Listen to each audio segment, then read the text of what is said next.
Die Nacht über dem Meer ist schwarz white. Es ist der 15.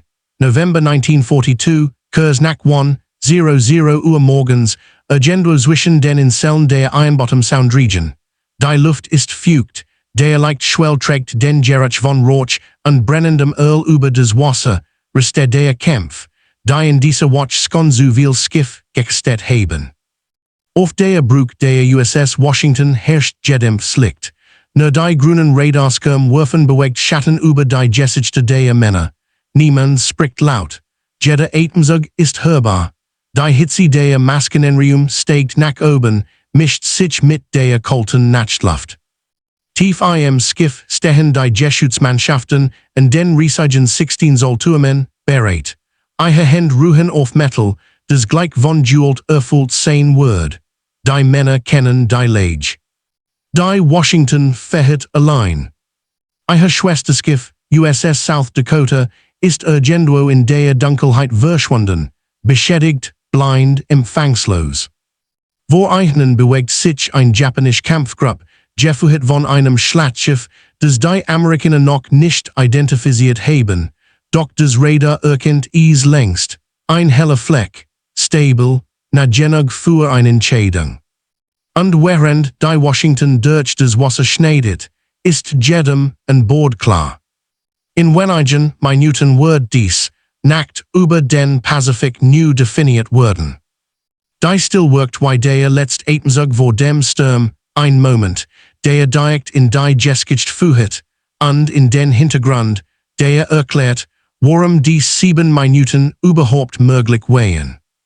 Im Sommer und Herbst des Jahres 1942 war der Pazifik kein affines Meer, sondern ein Raum aus Grenzen, Ambitionen und erschöpften Soldaten. Seit der Landung der US Marines auf Guadalcanal am 7. August 1942 kämpfen beide Seiten ein einzig, strategisch entscheidend Tatsache.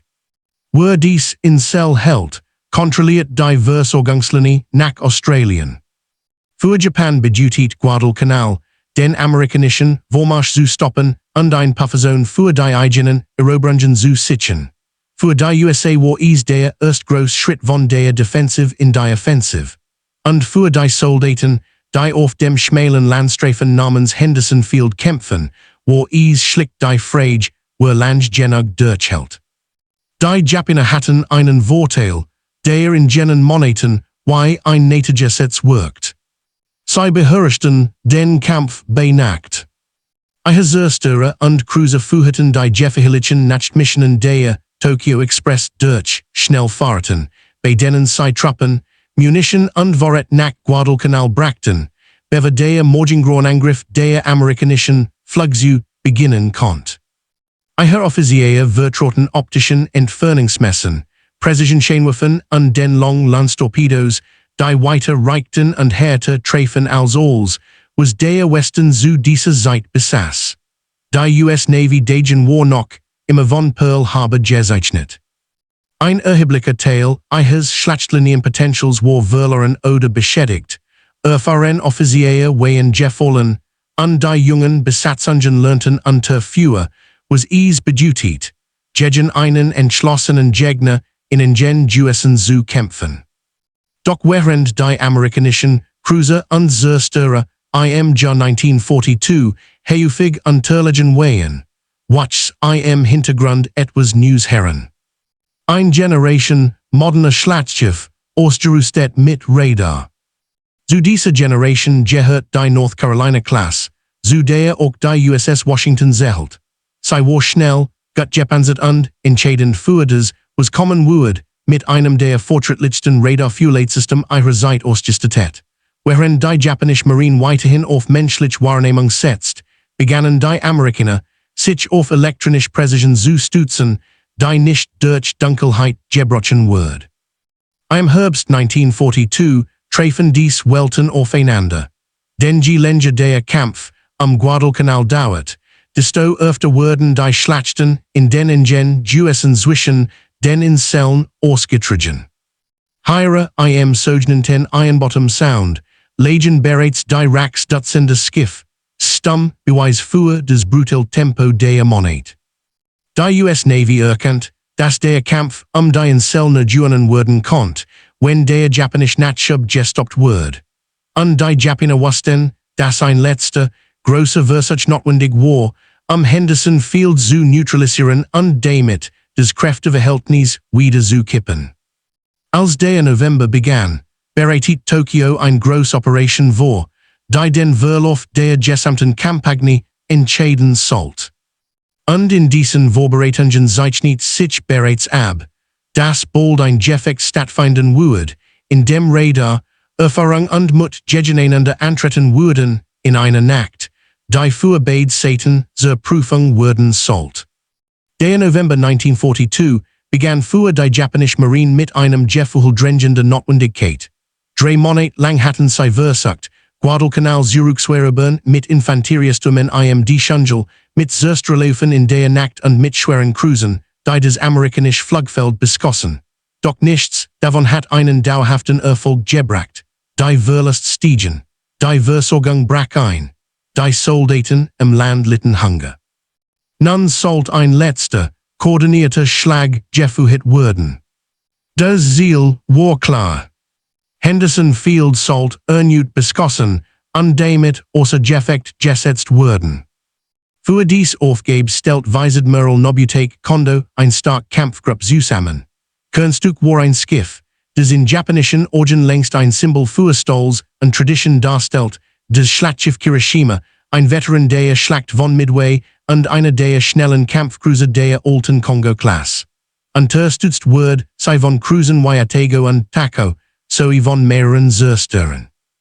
Die Japaner rechneten mit amerikanischem Widerstand, aber sie vertrauten auf die eigene Überlegenheit bei Nacht. Die Amerikaner hatten unterdessen ihre eigenen Pläne. Nach den verheerenden Verlusten der Nacht vom 13. November, in der mehrere US-Cruiser zerstört wurden waren, blieb nur wenig einsatzfähiges Material übrig. Doch ein Trumpf war seit kurzem vor Ort, die Battleship Division 6, bestehend USS South Dakota und USS Washington, unter dem Kommando von Admiral Willis A. Lee. Lee war kein Mann für dramatische Kommandos, sondern ein analytischer Kopf. Verstand als einer der ersten amerikanischen Admiral, was Radar wirklich bedeutet. Ein Schiff, das im Dunkeln sehen konnte. Ein Schiff, das Ziel treffen konnte, lange bevor ein Gegner überhaupt wusste, dass entdeckt worden war. War ein Schütze, ein Techniker, ein Mann, der Zahlen lebt, und dies sollte in der kommenden Nacht entscheidend sein. Die Uranus nahmen ihren Lauf, als beide Seiten fast gleichzeitig in die Meerange nördlich von Guadalcanal einliefen. Die Amerikaner wussten, dass ein japanisches Schlachtschiff unterwegs war, doch sie kannten seine genaue Position nicht. Die Japaner hingegen rechneten zwar mit amerikanischen Zerstören. Nicht aber mit zwei modernen Schlachtschiffen, die bereits standen. Dann kurz nach Mitternacht traf ein kleiner Entscheidungen auf ein abfolgtechnischer Problem. USS South Dakota verlor durch einen elektrischen Fehler fast sämtliche Communications- und Radarsystem. Ihre Silhouette hob sich kurz darauf gegen das Flackend, liegt brennende Racks ab, ein idealer Zielpunkt für japanische Artillerie. Damit stand die USS Washington plötzlich allein. Verborgen in der Dunkelheit, unbehelligt, nahezu unsichtbar. Doch die Männer an Bord wussten, dass dies Isolation ein Chance war. Sie konnten sehen, was sonst niemand sah. Die Radarschirme zeigten ein klare Rückkehr eines großen Kontakts, ein Schiff von der Größe eines Schlachtschiffs, das sich ihrer Position nähert.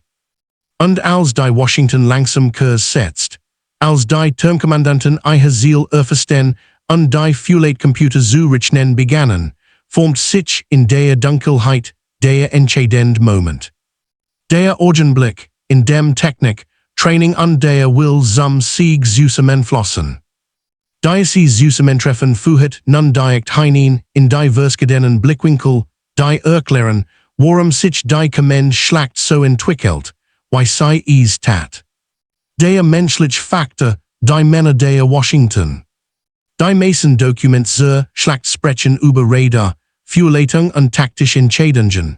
Doch im Inneren der USS Washington wehen es Menschen aus allen Teilen Amerikas, die in dieser Nacht die Verantwortung trugen. Viel von ihnen wehen kaum älter als 20, manch erst wenig watchen an Bord. Und ihr hatten die Atlantikpatrouillen hinter sich, jedoch kein echt Schlacht. In ihren Berichten, den Kursen, Nuchten und Zeilen der Nachkriegsinterviews findet man selten groß Wort. Stattdessen liest man Mutigkeit, Konzentration und eine Form stiller Entschlossenheit. Die Männer standen in den Geschützen, in den Maskinen, in den Radarstationen. Jeder wusste, dass ein einziger Fehler die Gesamtschlachtlinie verhindern konnte. Die Nerven wehen angespannt, aber nicht panisch. Die Washington war ein Schiff, auf dem Routine und Disziplin ineinandergriffen. Die Geschützmannschaften hatten sich tagelang vorbereitet, Munition geordnet, Ablauf wiederholt. Jeder Handgriff muss sitzen, Granat heben, Kartuschläden Verschluss schließen. In den Ingenräumen war die Hitze drückend. Die Luft vibriert beim Rückstoß jeder Salve. Doch in diesen Minuten vor der ersten Feuerfreigabe herrscht vollkommen Ruhe. Kein Mann wusste, ob das japanische Schlachtschiff, das sie gleich anvisieren würden, im Gegensatz ihr eigenes Schiff zerstören könnte. Diese menschliche Kern, die Fähigkeit, trotz Angst präzise zu handeln, bildet die Basis für das, was folgen sollte. Ein Fundament aus Pflichtgefühl, Erfahrung und der nüchternen Erkenntnis, dass sie allein die Linie hielten. Und während die Männer in ihren Stationen standen, bewegt sich die Geschichte unweigerlich in Richtung des technologischen Elements, das dieser Nacht ihre besondere Bedeutung gab. Der technologische Faktor, Radar als Organ Eis im Dunkeln. Die USS Washington war eins der modernsten Schiffe ihrer Zeit. Ihr entscheidender Vorteil lag in einem System, das die japanische Marine unterschätzt, das SG-Sakradar kombiniert mit dem Mark 8 Fuelradar. Es war eine Revolution. Während japanische Entfernungsmesser aufliegt, Silhouetten und optische Klarheit angewiesen wehen, arbeitet das amerikanische Radar unabhängig von Mondlicht, Rauch oder Entfernungsschwierigkeiten. Es konnte selbst kleine Zerstörer auf Distanzen erkennen, die für das menschliche und vollständig dunkel wehen. In jener Nacht zeigten die Radarschirme der Washington einen klaren, stabilen Kontakt, ein großes Schiff, das sich mit stetiger Geschwindigkeit nähert. Die Signatur war eindeutig, eine schwere Einheit. Dieses Wissen gab Admiral Lee einen Vorteil, der kaum zu überschätzen ist. Konnte die Schlacht führen, bevor die Japaner überhaupt wahrnahmen, dass sie begonnen hat. Die Fuelleitcomputer der Washington errechneten die ballistischen Kurven auf Basis der Radardaten, Windbedingungen und eigener Geschwindigkeit. Die Kombination dieser Daten verringert die Wahrscheinlichkeit von Fehlschüssen erheblich. Anders als die Japaner mussten die Amerikaner nicht warten, bis sie das Ziel sehen konnten. Dies technologische Überlegenheit war kein Zufall. Sie war das Ergebnis jahrelanger Forschung, die nach Pearl Harbor beschleunigt worden war. Und in der Nacht vom 15. November wurde sie ihr erst, vollkommen Bewährungsprobe erhalten, in einer Führeröffnung, die die Regeln der Seeschlacht verenden sollte. Doch Technologie ist nur so gut wie die Menschen, die sie bedienen. Und so führt die Entwicklung unweigerlich zur Sicht des Gegners. Der gegnerische Faktor, Japans Selbstvertrauen im Nachkampf. Die japanische Marine betrachtet sich im Jahr 1942 als angefochten Meisterin des Nachkampfs. Jahrzehntelanges Training, exzellent Optiken und die tödliche Reichweite der Longlandstorpedos hatten ihnen in vielen Gefechten den Sieg eingebracht, egal ob gegen britisch, niederländisch oder amerikanisch Verband. Auch in der Nacht, in der die Hiroshima ihre Mission nachging, vertrauten die japanischen Kommandanten darauf, dass ihre Gegner sie erst wahrnehmen würden, wenn es zu spät war. Die Fuelleitoffiziere auf der Hiroshima arbeiteten mit Präzision, ihre Entfernungsmesser wehen herausragend. Die Zerstörer hatten klare Befehl, sich aggressiv zu nähern und Torpedosalven abzuführen. In dieser Doktrin jedoch lag ein blinder Fleck. Japan hat das Potenzial elektronischer Aufklärung unterschätzt. Man vertraut darauf, dass Dunkelheit die eigenen Schiff schützt, dass die Gegner erst für eröffnen würden, wenn die Optik es zulässt, dass ihre Zerstörer den ersten Schlag würden führen können. Die Vorstellung, dass ein Schlachtschiff mehrere Kilometer entfernt unsichtbar gesielt werden konnte, galt als theoretisch, nicht als real. So fuhren die japanischen Schiffe in dieser Nacht mit Selbstvertrauen, aber nicht mit Vorsicht. Niemand rechnet damit, dass ein amerikanisches Schlachtschiff bereits Sekunden vor der eigenen Sichtaufnahme eine Führleiterrechnung abgeschlossen hat. Die Selbstsicherheit, kombiniert mit den Ereignissen, die South Dakota aus dem Gefecht nahm, schafft die Voraussetzungen für das, was als nächstes kam. Die verskadenen Kräfte begannen sich in einer Präzisionslinie auszurichten, und die Schlacht nähert sich ihrem zentralen Wendepunkt. Der Führungsfaktor Admiral Willis Lee und sein ruhiger Krieg. Admiral Willis Lee war eine Persönlichkeit, die kam in die typischen Bilder eines Kriegshelden passt. Kein charismatischer Bühnenmensch, kein Mann für große Parallelen. Lee war ein Präzisionsdenker. Ein Admiral, der die Mathematik so selbstverständlich einsetzt, wie andere den Sextanten. Sein Erfahrung als Schütze ging zurück bis in die Zeit vor dem Ersten Weltkrieg. War bekannt dafür, die ballistischen Tabellen auswendig zu kennen, und öfter korrigiert sei im Kopf, als dass sei las. Entscheidend war jedoch, dass einer der ersten Kommandanten der US Navy war, der das Potenzial von Radar nicht als Ergänzung, sondern als grundlegende Neuordnung der Seekriegsführung verstand. Während viele Offiziere weiterhin auf Optik, Scheinwerfer und klassischen Führleitbetrieb setzten, sah Lee im Radar eine Möglichkeit, alte Grenzen zu ignorieren. Dunkelheit, Rauch, Distanz, als Faktoren, die japanische Marine meisterhaft ausnutzt, verloren und Bedeutung. Das Radar matcht das Unsichtbare sichtbar. In der Nacht vom 14. auf den 15. November 1942 war es nicht Zufall, sondern Lees Denkweise, die Washington in die perfect Position bracht. Als South Dakota ausfiel, regiert Lee weder panisch noch offensiv unüberlegt. Erkennt die Situation nüchtern. Washington war nun das einzige Schiff, das mit funktionierender Elektronik und Führleitung agieren konnte. Also würde sie allein kämpfen. Lees Entscheidungen wirkten unspektakulär, klein Kursenderungen, genau Distanzen geben, nach Befehl. Aber in der some bedeuteten sei Leben oder Tod, Sieg oder Verlust. Sein kühler, analytischer Stil gab der Washington Stabilität in einem Moment, in dem andere Kommandanten vielleicht die Orientierung verloren hätten. Dies Form der Führung, entschlossen, aber unaufgeregt, ist ein Schlüssel, zu verstehen, warum die Washington im entscheidenden Augenblick nicht nur überlebt, sondern dominiert. Und genau aus dieser Führung heraus ergab sich der taktische Rahmen, der die Schlacht bestimmt. Der taktische Faktor, warum Washington die perfekte Schussposition hat.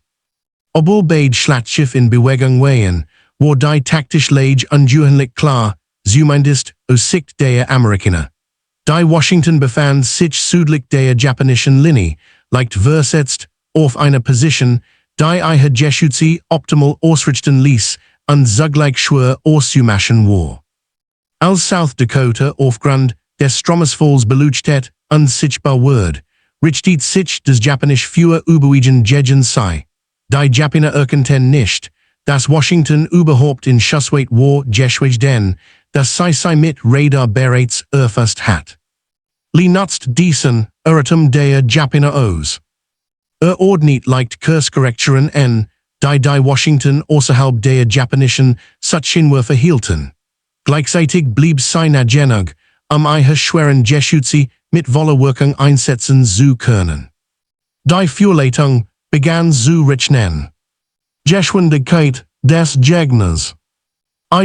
Geschwindigkeit. Kurswinkel. Wind. Entfernung. Bordbewegung. Alles wird innerhalb von Sekunden in Einlösung umgewandelt. Als die Washington schließlich ihr Turm auf die Hiroshima ausrichtet, stand sei in einer Position taktischer Überlegenheit, die selten in der Siegesgeschichte erreicht wird. Sei konnt schießen, ohne gesessen zu werden.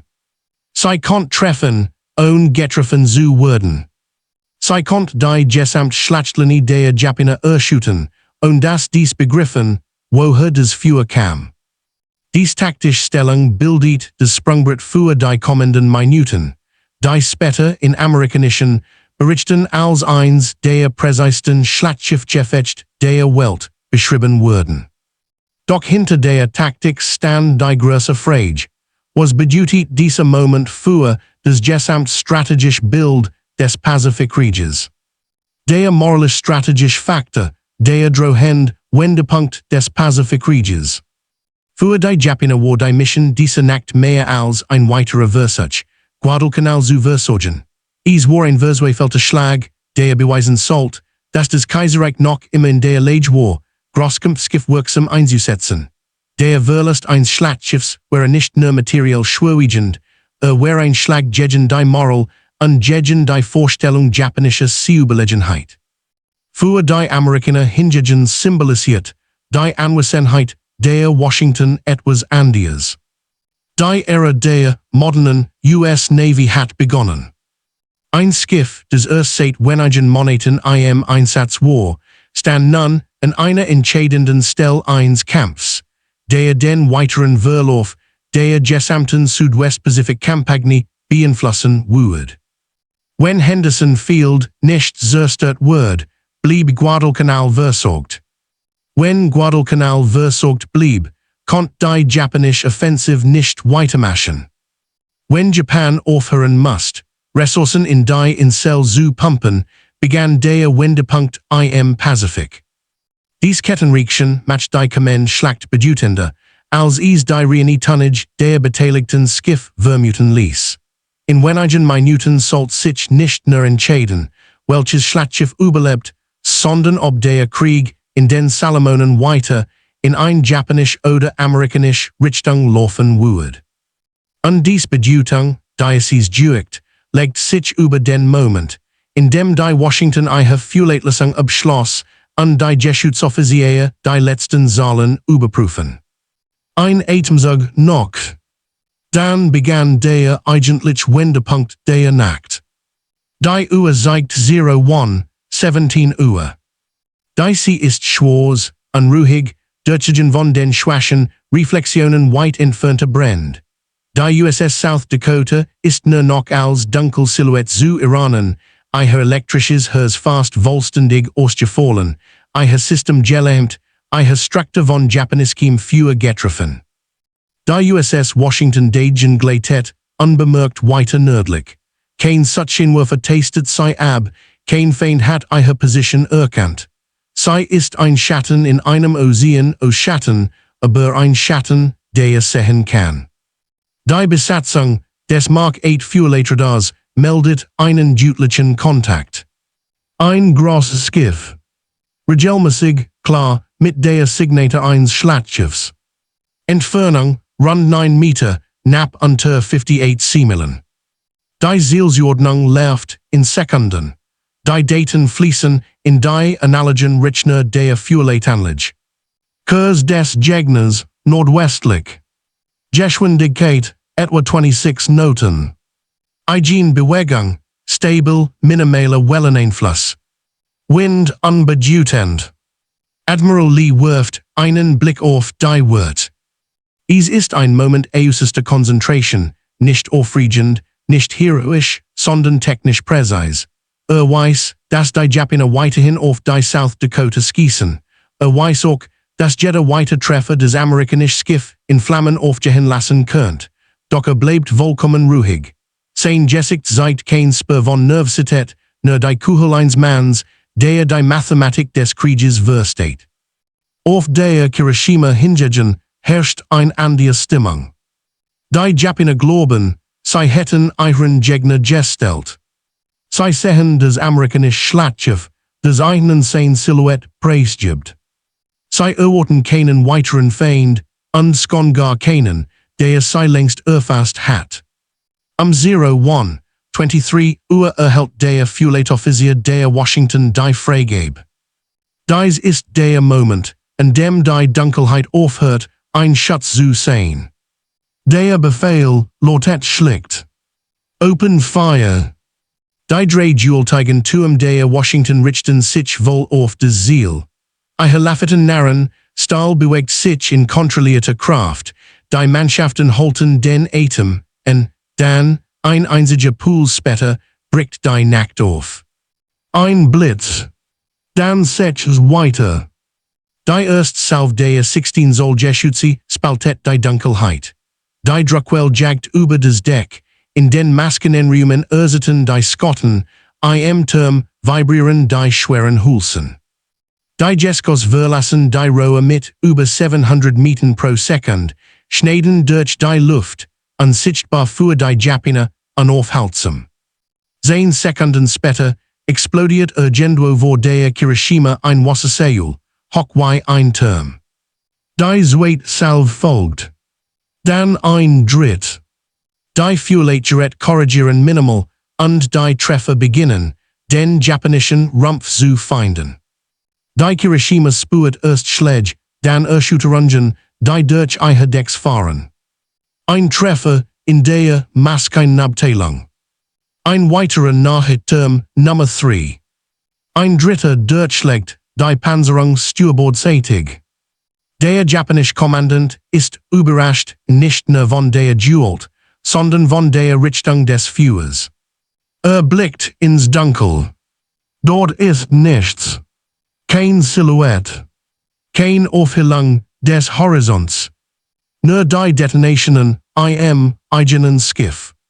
Während die Washington nun in einen Rhythmus des Schießens übergeht, der gleichzeitig methodisch und vernichtend ist, wird klar. Die Japaner wurden von einem Gegner getroffen, den sie nicht sehen. Von einer Waffe, die sie nicht verstehen. Von einer Entfernung, die sie nicht erwartet hätten. Es ist der Beginn jener 7 Minuten, die den Verlauf der Schlacht und den Glauben an die japanische Nachkampfüberlegenheit unwiderruflich werden sollten. Die nächste Salve ist bereits unterwegs, und die Kirishima beginnt zu krängen. Doch dies ist erst die Hälfte des Kampfs, der Moment, in dem Präzision auf Verwundbarkeit trifft. Nun folgt der Abschnitt, in dem die Schlacht am Rand des Untergangs balanciert. Die ersten Salven haben die Kirishima überrascht, doch nun beginnt das Volljugend des amerikanischen Führers, sich auf ihr niederzulegen. Die Treffer sind nicht gleichmäßig verteilt. Sie kommen in Intervallen, die sich für die Besatzung wie Schläge eines duelteigen Hammers anfühlen. 0:24 Uhr. Die vierte Salve trifft. Diesmal schlägen zwei Granaten in den vorderen Bereich des Schiffs ein. Ein detoniert unterhalb der Wasserlinie und zerreißt mehr Abteilungen. Ein erster Führer in der Nähe berichtet später, wie das japanische Schlachtschiff auflacken sah, Kurs Lichtblitze aus tiefem Schwarz, als ob das Schiff innerlich brannt. Die Kirishima beginnt langsam zu krängen. Wasser dringt ein.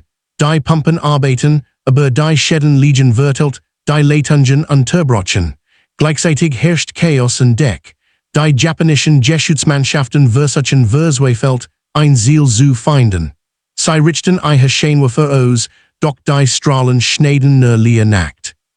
Dann trifft die nächste Salve. 0:25 Uhr. Washingtons Feuilletung hat das Ziel nun vollkommen fixiert. Die Entfernung fällt leicht ab, die Berechnungen bleiben stabil. Die Menschen an Bord spüren jeden Einschlag wie einen kurzen, tiefen Donner. Sie hören jedoch nicht, wie ihre Jeskos treffen, das ist zu weit entfernt. Sie sehen es nur auf den Radarskirmen, in den sich währenden Rückstrahlmasten und später in Berichten der Überlebenden. Auf der Kirishima wird Turm NA 3 außer Gefecht gesetzt. Die Bedienmannschaft wird zurückgerissen, Metal splittet. Der Treffer blockiert die Rohrsprühung, verklemmt Zahnräder, reißt Durchführungen auf. Der Stolz der japanischen Flotte, eins der schnellsten Schlachtschiffe der Welt, beginnt seinen inneren Zusammenhalt zu verlieren. 126 Uhr. Die Washington korrigiert Gering-Fugig nach Steuerbord, den optimalen Beschusswinkel zu halten. Ich schweren Geschütze arbeiten nun in einem präzisen Rhythmus, fewer, nachladen fewer korrekte. Die Männer arbeiten wie Zahnräder in einem Maschine, getrieben nicht von Tempo, sondern von Präzision. Die Hiroshima Word, erneut getroffen, diesmal im Ruderbereich. Ein Volltreffer. Der Wasserdruck dringt ein, der Steuermechanismus verzerrt sich. Plötzlich regiert das Schiff kaum noch. Es beginnt, undult nach Steuerbord zu drehen, ein langsam, unkontrolliert Drehung, die im Seekrieg fast einem Todesurteil gleicht. Die Japaner versuchen hektisch, das Ruder manuell zu bedienen. Doch es ist nutzlos. Die Schadensmeldungen überschlagen sich. Fewer breiten sich aus. Rauch dringt in die Gefechtstände. Die Offiziere versuchen, die Übersicht zu behalten, doch der Gegner bleibt unsichtbar. 127 Uhr. Nun treffen Washingtons Granaten die Vorderen Aufbauten. Zwei Jeskos schlagen in der Nähe des Brückendecks ein. Splitter fegen über affine Plattformen. Die Japaner beginnen, verwendet zu bürgen, doch die Nacht gibt ihnen kein Zeit. Die Washington führt weiter, so methodisch, das später analysen ergeben. 9 schwere Treffer in rund 7 Minuten. Mehrere weiter, möglicherweise indirekt, durch Splitterwirkung oder nach Explosionen. Es ist ein Muster aus Präzision, das die Japaner nie erwartet hatten. Nicht aus dieser Entfernung. Nicht aus dieser Richtung. Nicht ohne das ein einziges Licht ihrer Position verraten hat. 129 Uhr. Der Zustand der Hiroshima Word kritisch. Die Schlagzeit erreicht über 10 Grad. Die Maschinen arbeiten nicht mehr zuverlässig. Der Kommandant erkennt, dass das Schiff sinken könnte, wenn die Krängung sich weiter erhöht. Evakuierungsbefehl wurden vorbereitet, während die Besatzung gleichzeitig versucht, die Brände zu bekämpfen. In diesem Moment trifft ein weiter Granat den Bereich nach dem Schornstein. Sie zerlegt Rohre, reißt Isolierungen auf und versteckt den Rauch, der über das gesamte Schiff sieht. Die japanischen Cruiser Atago und Takao erhalten schließlich den Befehl, sich zurückzuziehen. Der Gegner, den sie nicht sehen können, wird als zu gefährlich eingeschätzt. Die Zerstörer beginnen, Torpedo zu setzen, ein letzter Versuch, die unsichtbare Bedrohung zu treffen. Doch Washington bewegt sich zu schnell, zu präzise, zu unvorhersehbar. 130 Uhr. Die Washington bricht ihre Führer ab. Nicht weil der Gegner besiegt ist, sondern weil die Führerleiter melden, dass die Hiroshima kaum noch als stabiler Kontakt erscheint. Sie bewegt sich unkontrolliert, ihre Signature wird schwächer, ihre Struktur verliert klare Konturen. Admiral Ley entscheidet nüchtern. Das Ziel ist neutralisiert. Weiter Munition wird nicht verschwendet. In der Dunkelheit dreht die Washington langsam ab, unerkannt, unbeschädigt, ein Phantomsieger. Die Hiroshima Dagen treibt schwer getroffen. Ihre Schlagzeit wächst bald auf über 20 Grad. Die Besatzung beginnt die Evakuierung. Gegen 03:25 Uhr kentert sie und sinkt. Was in 7 Minuten begann, endet in einem der eindeutigsten Schlachtschiff-Duell des Zweiten Weltkriegs. Doch die Schlacht ist nicht nur eine reines dieser Nacht. Sie hat Folgen, taktisch, strategisch, moralisch, die weit über die Dunkelheit des Ironbottom-Sound hinausreichen. Damit beginnt der nächste Abschnitt, die unmittelbaren Konsequenzen dieses Kampfs. Der Morgen des 15. November 1942 bricht über einem Meer auf, das immer noch den scharfen Geruch von Öl und Rauch trägt. Die Schlacht ist vorüber. Doch das Echo der Nacht hängt wie ein Schleier über dem Ironbottom Sound, eine See, die ihren Namen nun endgültig bestätigt hat. Die Hiroshima liegt auf dem Grund. Von den über 1,4 Besatzungsmitgliedern überleben viel, doch 100 sterben in den Flammen, einem Wasser oder in den Metallenen Kammern des sinkenden Schiffs. Die Rettungsaktionen, die japanischen Zerstörer durchführen, dauern bis in den frühen Morgen. Männer klammern sich ein Rackteil viel mit Brandwunden oder Splitterverletzungen. Es ist ein Anblick, der sowohl Kameradschaft als auch Tragik zeigt, denn die Krieger des kaiserlichen Japan waren entschlossen und tapfer, doch sie standen einer Wurf gegenüber, die in jener Nacht ein New Era eingeläutet hat. Die Washington läuft derweil unbeschädigt ab. Kein einziger schwerer Treffer. Kein Ausfall der Vorleitung. Kein Verlust durch direkten Beschuss. Die Kontrast könnten kaum größer sein. Admiral Willis A. Lee, der Architekt dieses Sieges, steht in Deck, als die Sonne aufgeht. Die Männer, die Nacht durchgekämpft haben, sind erschöpft, aber sie wissen, dass sie Teil eines äußerst seltenen Ereignisses wären. Eins Duell zwischen modernen Schlachtschiffen, ausgefochten fast ausschließlich im Dunkeln, gestuert durch Technologie, die erst wenige Jahre alt ist. Washingtons Radar, das Skalangsstreckenradar und das moderne, Zielgenau Mark 8 Fuelradar, hat in dieser Nacht bewiesen, was viel Theoretiker vermutet hatten. Radar gestuert Artillerie, konnte die Jahrhundertelten Regeln der Kriegsführung brechen. Sie ersetzt Sichtlinien. Sie eliminiert das Risiko der Blendung. Sie macht Geschwindigkeit und Überraschung zu den neuen Königen des Schlachtfeldes. Die Japaner hingegen verlassen den Schauplatz mit einer Erkenntnis, die sie tief trifft. Ein mächtigen Schlachtschiff, gebaut für Geschwindigkeit und Feuerkraft, wären blind, sobald die Sonne unterging. Die Versenkung der Kirishima bedeutet für die kaiserliche Marine mehr als den Verlust eines Schiffs. Sie bedeutet den Verlust eines der wertvollsten Instrumente ihrer Guadalcanal-Strategie, eines schnellen, flexiblen Schlachtschiffs, das geschaffen werden war, amerikanische Flottenbeugungen zu zerschlagen und Landoperationen zu decken. Guadalcanal selbst steht nun in einem Wendepunkt. Die japanischen Verbände hatten gehofft, Henderson Field unter Druck zu setzen und die amerikanische Präsenz auf der Insel zu zerstören. Doch ein schweres Schlachtschiff in der Nähe und die Fähigkeit, nächtliche Bombardement sicher durchzuführen, verlieren sie nicht nur materiell stark, sie verlieren Zeit. Und Zeit ist etwas, das Japan 1942 nicht im Überfluss hat. Während Washington und South Dakota sich zurückziehen, beginnt die amerikanische Marine, die Schlacht der Nacht zu analysieren. Die South Dakota, schwer beschädigt durch Treffer japanischer Cruiser und die eigenen elektrischen Problem liefert einen Kontrast zur makellosen Leistung der Washington. Doch der entscheidende Punkt bleibt.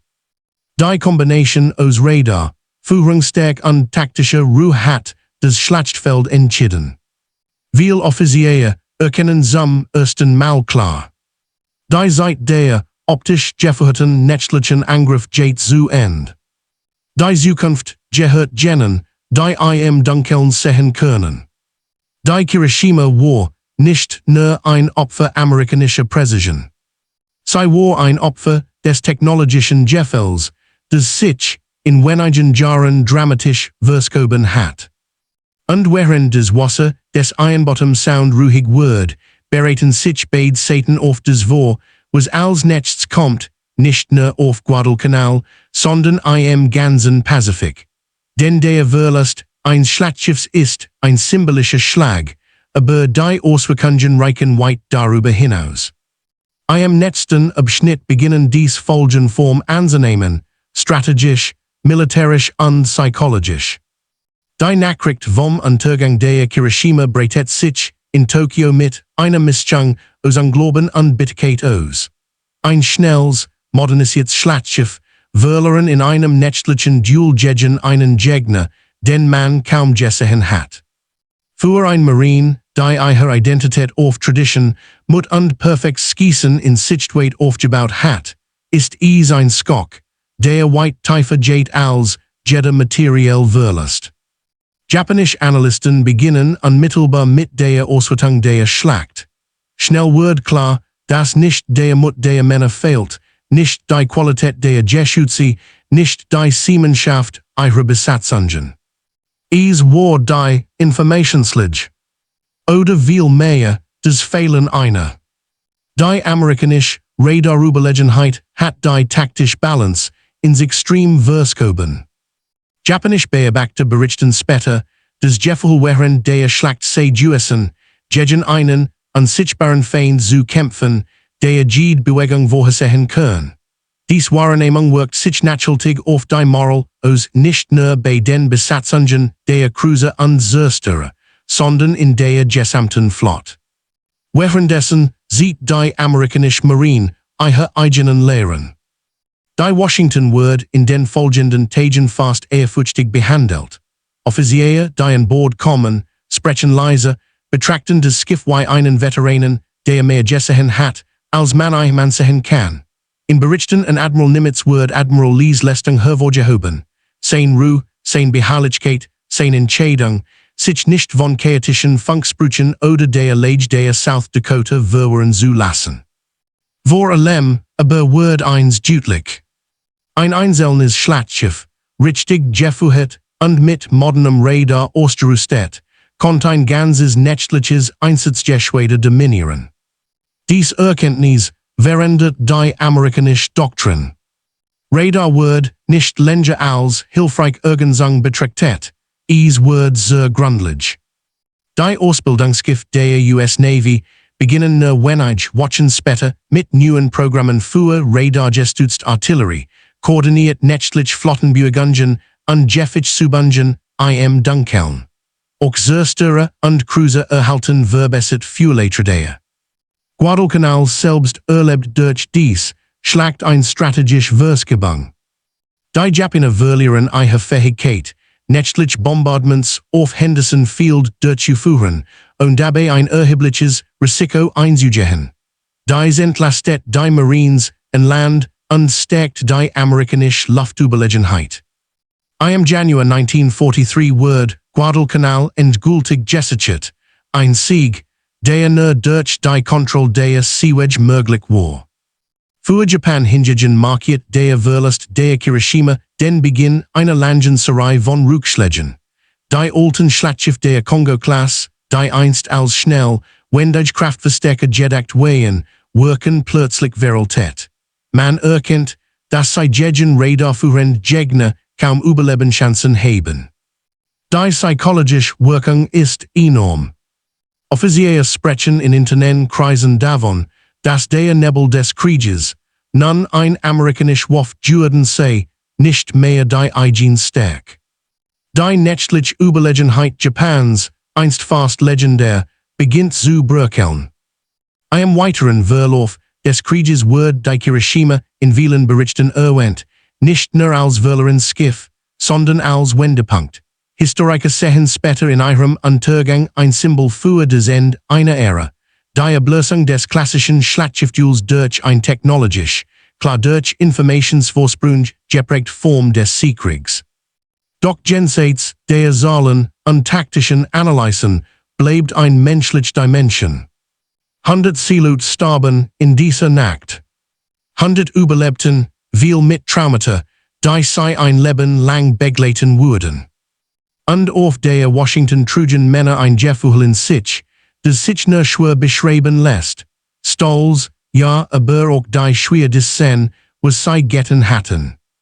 Den Krieg mergen durch Technologie gewonnen würden. Aber sie würden durch Menschen geführt. Und genau dieser Gedanke führt in den letzten, reflektierenden Teil dieser Dokumentation, dorthin, wo wir die Bedeutung dieser 7 Minuten im größeren Kontext des menschlichen Erlebens betrachten. Die Nacht, in der die USS Washington die Hiroshima versenkt, war mehr als ein taktisches Gefecht. Sie war ein Wendepunkt in einem Krieg, in dem Altregeln zerbrechen, nicht durch Zufall, sondern durch ein still, unscheinbare Revolution der Wahrnehmung. Radar verändert nicht die Waffen. Es verändert das Bewusstsein. Zum ersten Mal konnte ein Marine sehen, ohne gesehen zu werden. Treffen und zu Leuchten. Führen und zu raten. Und in dieser neuen Wirklichkeit verloren Jahrhundert von Kriegstradition ihren festen Boden. Der Mut der Besatzungen blieb wichtig, die Stärke der Termgeschütze ebenso, doch der entscheidende Faktor war nun unsichtbar, die Fähigkeit, Informationen schneller, präziser und ruhiger zu nutzen als der Gegner. Die Schlacht zwischen Washington und Hiroshima zeigt, wie Krieg sich verändert, während Menschen versuchen, in einem dieselben Wert zu bewahren, Disziplin, Kameradschaft, Opferbereitschaft. Beide Besatzungen handelten mit Mut. Beide Taten, was von ihnen verlangt wird. Beide kämpfen mit der gleichen Intensität, die Seelut seit Jahrhunderten in den Tod begleitet. Doch die Welt, in der sie kämpfen, hat sich geändert. Die 7 Minuten, die das Duell entschieden, waren kein Frage der Größe, des Kalibers oder der Geschwindigkeit. Sie waren ein Triumph des Verstehens über das Sehen. Des Vordenkens über die Intuition. Der Technologie über die Tradition. Heute erinnert der Ironbottom Sound an all Gene, die insanen Tiefen ruhen, Männer beider Satan, die Teil eines Kapitals würden, des größer war als sie selbst. Skiff rosten, Strategien veralten, Karten verändern sich. Doch die Fragen bleiben. Wie verändert Technologie unser Denken? Wie formen entscheidenden, einem dunkeln das Licht von morgen? Und wie viel davon verdanken wir jenen, die in diesen Momenten Verantwortung tragen? Die Antwort findet sich irgendwo zwischen den Pulsschlägen dieser Schlacht.